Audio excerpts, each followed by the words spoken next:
Hello, what up everyone? Another day, another verse na naman tayo. Day 237. In our verse for today, Jeremiah chapter 33 verse 1 to 3. Habang si Jeremias ay naroon pa sa kulungan sa himpilan ng mga gwardiya ng palasyo, nagsalita ang Panginoon sa kanya sa pangalawang beses. Ito ang sinasabi ng Panginoong lumikha ng mundo at naghugis nito. Panginoon ang pangalan niya. Tumawag ka sa akin at sasagutin kita at ipapahayag ko sa iyo ang mga kahanga-hanga at mahihiwagang bagay na hindi mo pa alam. Ang daling i-claim ng Jeremiah 33:3 na kung tatawag daw tayo sa Panginoon ay sasabihin niya sa atin yung mga bagay na hindi pa natin maunawaan. Para bang kung sakaling naguguluhan ka sa nangyayari ng buhay mo, parang idadial mo lang yung 333. Tapos malalaman mo na kung ano nangyayari, di ba? Ang problema lang, ito ay pangako kay Jeremiah during the time na nakakulong siya sa palasyo. Dahil nga siya yung ginamit ng Panginoon para maging tagapagsalita sa mga mamamayan ng Panginoon. Hindi natagalan ni King Zedekiah yung mga pinagsasabi niya. Yung mga judgment ng Panginoon, kung paano sila paparusahan, and kung ano-anong kahirapan ang sasapitin daw nila dahil sa ginawa nilang kasamaan sa Panginoon. Kaya siya pinakulong ng hari ng Juda na si King Zedekiah. Yung setting nitong istorya na to, hindi ito yung tipong relax na relax sa sala si Prophet Jeremiah nagkakape tapos pinangakuan ng Panginoon. Hindi ganun eh. Nandun siya sa loob ng kulungan. Nakulong siya dahil nga sa pagsunod niya lang sa mga pinapasabi ng Panginoon sa kanya. Isa pa, during the time, yung bansa nila talagang magko-collapse na, talagang malapit na silang salakayin ng mga taga-Babylonians. Pero walang makakahadlang kahit anong wall, kahit anong harang, walang makakahadlang sa Panginoon para makausap niya si Jeremiah. Hindi siya kayang harangan ng kulungan or kahit ano pa. And sobrang ganda ng pagpapakilala. Unang salita ng Panginoon, sabi niya, ako ang Panginoon, ang lumikha ng mundo, ang naghugis nito. Panginoon ang aking pangalan. Kung nanamnamin lang natin yung sinabi ng Panginoon sa kauna-unahan, mawabaliwala na yung pagkapangangamba ni Jeremiah or tayong mga tao. Dahil alam natin, ang Diyos ang kumakausap sa atin na may likha ng langit at lupa. Yung gumawa at yung nagbugis ng bawat hibla, bawat pinakamaliit hanggang sa pinakamalalaking bagay dito sa mundong to. At ang pangalan niya, ang Panginoon na makapangyarihan sa lahat. At dahil siya ang Panginoon, siya pa rin ang may kontrol ng lahat ng nangyayari. Hindi siya kayang pigilan ng kahirapan.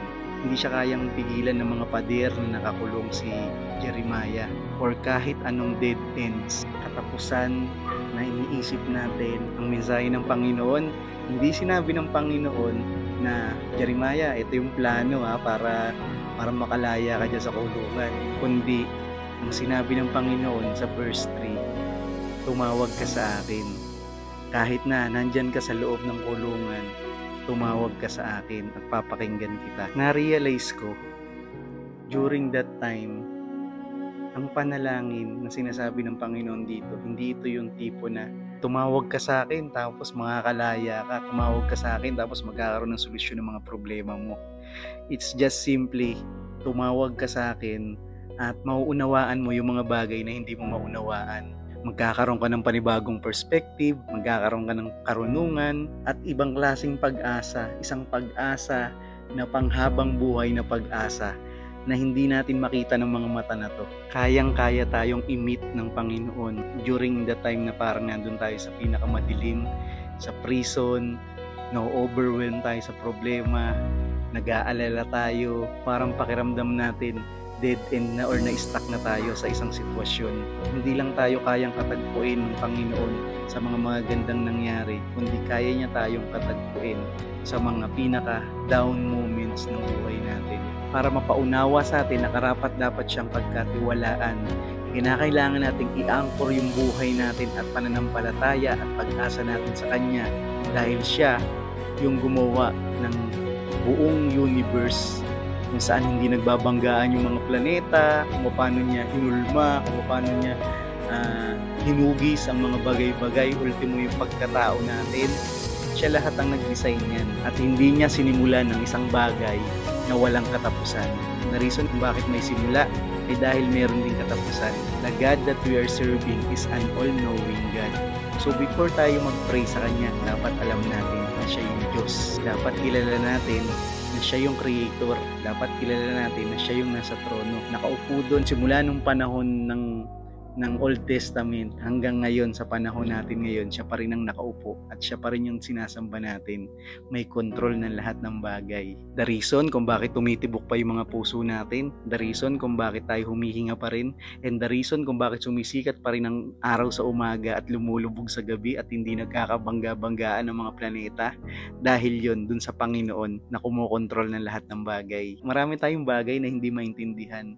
And even me, marami akong katanungan sa isip ko.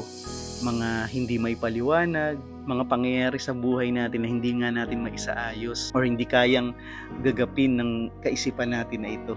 Kaya kung tayo ay mananalangin sa Panginoon, tanong natin kung ano ba yung perspective niya. Dapat malaman natin kung ano yung perspective niya.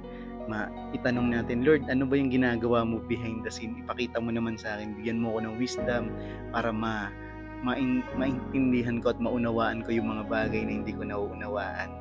So God bless everyone, and nawa ay patuloy nating palaganapin ang salita ng Panginoon dito sa mundong to.